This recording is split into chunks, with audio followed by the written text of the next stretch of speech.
70 साल का कार्यकाल है, एक तरफ 10 साल का कार्यकाल है। बिना पर्ची और बिना खर्ची के नौकरी लगी है। भाषणों में वो काम गिनवा रहे हो, ना कि मंदिर की, मस्जिद की, गायें की, ऐसी बातें करते होते। कहीं कोई मुकाबला नहीं है। यहाँ से बहन कुमारी शैलजा जी 3 लाख से जीतेंगी। अगला सिर्फ लीड बढ़ाने का है, कोई बीजेपी के साथ कोई मुकाबला नहीं। जो कुमारी शैलजा चुनावी मैदान में उतरी है, 26 सालों के बाद में यहाँ दिखाई दी है। नमस्कार साथियों, आप देख रहे हैं दी ग्राउंड नेटवर्क। मैं हूं आपके साथ विक्रम इंदौरा। एलनाबाद हल्के के गांव बकरियावाली में सुमित बेनीवाल ने कांग्रेस के कार्यालय का यहां पर उद्घाटन किया है। को बता दें कि कांग्रेस पार्टी की ओर से कुमारी शैलजा चुनावी मैदान में है, वहीं भारतीय जनता पार्टी ने अशोक तंवर को चुनावी मैदान में उतारा है। अब सबसे बड़ा सवाल यही है कि सिरसा का कौन बनेगा सांसद। सवालों के चक्रव्यूह में मेरे साथ खास बातचीत करने के लिए सुमित बेनीवाल जुड़ेंगे। आप ये तस्वीरों के माध्यम से देख सकते हो, सुमित बेनीवाल गांव-गांव, डोर टू डोर लोगों से जनसंपर्क कर रहे हैं और शैलजा को भारी मतों से जिताने के लिए अपील कर रहे हैं। सीधे हम सुमित जी से बातचीत करते हैं। सुमित, गांव-गांव जा रहे हो, डोर टू डोर जा रहे हो, एलनाबाद हल्के में क्या माहौल है जी? एलनाबाद के गांव-गांव हम जा रहे हैं, लोगों में भारी उत्साह है जी। बहन कुमारी शैलजा जी को लेके, कांग्रेस पार्टी को लेके, इंडिया गठबंधन को लेके भारी उत्साह है और लोगों ने मन बना लिया अभी अब की बार कांग्रेस पार्टी के साथ चलकर बहन कुमारी शैलजा जी को यहाँ से विजयी बनाएंगे जी। भारतीय जनता पार्टी ने अशोक तंवर को चुनावी मैदान में उतारा है। अशोक तंवर की बात करें तो वो भी पूर्व में कांग्रेस के प्रदेश अध्यक्ष रहे हैं, बहन कुमारी शैलजा भी कांग्रेस की प्रदेश अध्यक्ष रही है। तो इन दोनों को आप किस तरह से देखते हैं, क्या मुकाबला रहेगा? कहीं कोई मुकाबला नहीं है। ग्राउंड लेवल पे अगर हम बात करें तो मुकाबला सिर्फ ये है भी यहाँ से बहन कुमारी शैलजा जी 3 लाख से जीतेंगी या 4 लाख से। मुकाबला सिर्फ लीड बढ़ाने का है, कोई बीजेपी के साथ कोई मुकाबला नहीं रहा है। ग्राउंड लेवल पे बीजेपी बुरी तरह हार चुकी है। वर्करों में उनके मायूसी है। कहीं मुझे इतने दिन हो गए घूमते, उनका एक वर्कर गाँव में नहीं दिखा कहीं भी।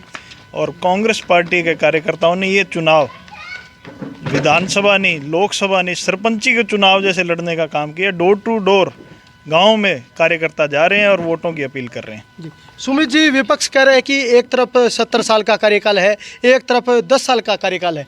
इन दोनों को आप तोल करके हमें वोट दीजिए। पिछले 10 वर्षों में बीजेपी कह रही है कि काफ़ी जो है विकास कार्य हुआ है, चाहे बात जो है बिना पर्ची और बिना खर्ची के नौकरी लगी है, यहाँ पर सड़कों का भी कार्य हुआ है, किसानों के हित में भी कार्य हुआ है। क्या कहना चाहोगे? अगर इतने ही काम हुए होते तो बीजेपी नेता आज स्टेज से अपने भाषणों में वो काम गिनवा रहे होते, ना कि मंदिर की, मस्जिद की, गायें की, ऐसी बातें करते होते।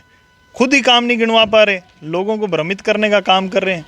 अब बात है, अब ये कह रहे हैं हम नई नई स्कीमें लेके आए हैं, रोजगार की अग्निवीर ये बीजेपी सरकार लेके आई है।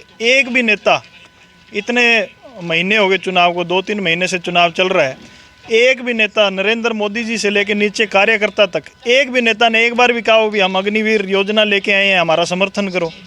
क्यों? क्योंकि लोगों को वो जो ये योजना लेके आए हैं, युवाओं को वो बिल्कुल पसंद नहीं है और कांग्रेस की सरकार आते ही उसको ख़त्म किया जाएगा। पुरानी जो नौकरी है अपना आर्मी में, फौज में, वो बहाल की जाएगी और युवाओं को और भी रोज़गार, जो कांग्रेस पार्टी ने कहा है साल जो अपना युवा की पहली नौकरी होगी वो सरकार की तरफ से गारंटेड होगी और उसको कहीं दर दर भटकने की ज़रूरत नहीं होगी। और 1 साल में हर साल 30 लाख रोज़गार युवाओं को दिए जाएंगे, नए रोज़गार पैदा किए जाएंगे और ऐसी बहुत सी स्कीमें कांग्रेस पार्टी ने लागू करने का वादा किया है। सुमित जी, अभी जो कुमारी शैलजा चुनावी मैदान में उतरी है, 26 सालों के बाद में दिखाई दी है। पीछे वो अम्बाला चली गई थी, तो इन बातों पर क्या कुछ कहना चाहोगे? देखिए, ये पार्टी हाईकमान का फैसला होता है। पार्टी हाईकमान ने शैलजा जी को सिरसा से चुनाव लड़वाया, उन्होंने अपना यहाँ से 2 बार सांसद रहीं। फिर पार्टी ने फैसला किया भी उनको अम्बाला की जिम्मेवारी दी जाए, उन्होंने वो स्वीकार की और अब पार्टी हाईकमान ने फैसला किया है। और वो फैसला क्यों किया है? लोगों की आवाज़ थी भी यहाँ से कैंडिडेट बहन कुमारी शैलजा जी को होना चाहिए। और आप देख लीजिए ग्राउंड पे जो हालात हैं आज बीजेपी की, उनके पास कहने को कुछ नहीं है।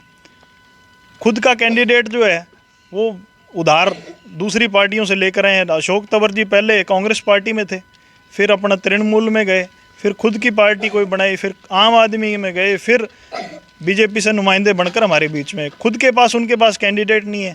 हरियाणा में 80% कैंडिडेट उनके जो हैं वो और अदर पार्टियों से हैं, कांग्रेस से संबंध रखते थे कहीं ना कहीं, खुद के पास कैंडिडेट नहीं है। सिर्फ ये लोगों को भ्रमित करने का काम करें। बहन कुमारी सैलजा जी का यहाँ से पीढ़ियों का नाता रहा है, उनके पिताजी 4 बार सांसद रहे हैं, खुद 2 बार रही हैं, और लोगों में भारी उत्साह है। किसी बहकावे में बीजेपी के आने वाले नहीं है लोग अब की बार।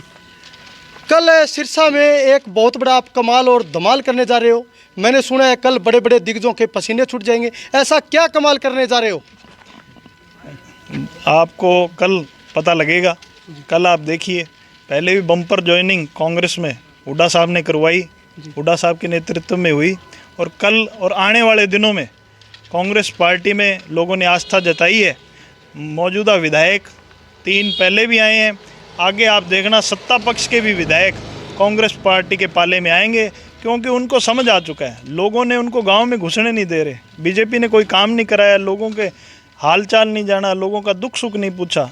तो इस कारण आप देखना आने वाले दिनों में 25 तारीख से पहले पहले बहुत बड़े बड़े धमाके होंगे। कल क्या प्रोग्राम है सर? कल का आपको कल ही, इसको राज ही रहने दीजिए जी, कल का कल ही बताएंगे, आज नहीं बताएंगे। कल आपको सारी स्पष्ट हो यानी ये जाएगी। मानकर चले कल कांग्रेस पार्टी सिरसा में एक बहुत बड़ा तकड़ा धमाका करने जा रही है, बड़े बड़े दिग्गजों के पसीने छूट जाएंगे। बिल्कुल बिल्कुल, कल आप देखना एक तरफा माहौल पहले भी है, और ये लीड कल और बड़ी होती जाएगी। आने वाले दिनों में दिन ब दिन जो चुनाव उठ रहा है कांग्रेस पार्टी का और बीजेपी का जो बैठ रहा है चुनाव, दिल्ली सीएम साहब, कभी सैनी साहब आते हैं, कभी पूर्व सीएम खट्टर साहब आते हैं, लेकिन कहीं कोई हलचल पैदा नहीं कर पा रहे। और मैं स्पष्ट तौर पे कहना चाहूँगा, एलनाबाद हल्के से बहन कुमारी सैलजा जी 35 से 40 हज़ार वोटों की लीड लेकर यहाँ से विजयी होंगी।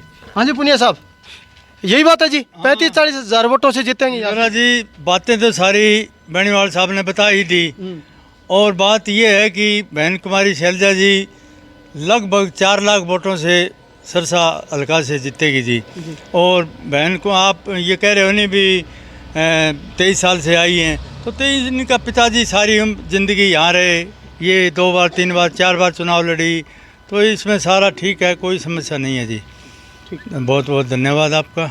हमारे साथ कांग्रेस के युवा नेता सुमित बेनीवाल, जिन्होंने स्पष्ट तौर पे कहा कि एलनाबाद हलके के हर गांव में युवा बड़े बुजुर्ग हैं, वो कांग्रेस की तरफ देख रहे हैं। और इन्होंने एक बात ये स्पष्ट कर दी कि कल कांग्रेस एक बहुत बड़ा तकड़ा धमाका सिरसा लोकसभा में करने जा रही है, जिसकी गूंज है वो पूरी दिल्ली तक सुनाई देगी। असल में वो क्या धमाका होगा ये तो आने वाला समय ही बताएगा, लेकिन जिस तरह से युवा बड़े बुजुर्गों का साथ कांग्रेस पार्टी को मिल पा रहा है, इससे ये सहज अंदाज़ा लगाया जा रहा है कि कांग्रेस पार्टी है वो सिरसा लोकसभा से बड़ी मजबूती के साथ आगे बढ़ती हुई दिखाई दे रही है।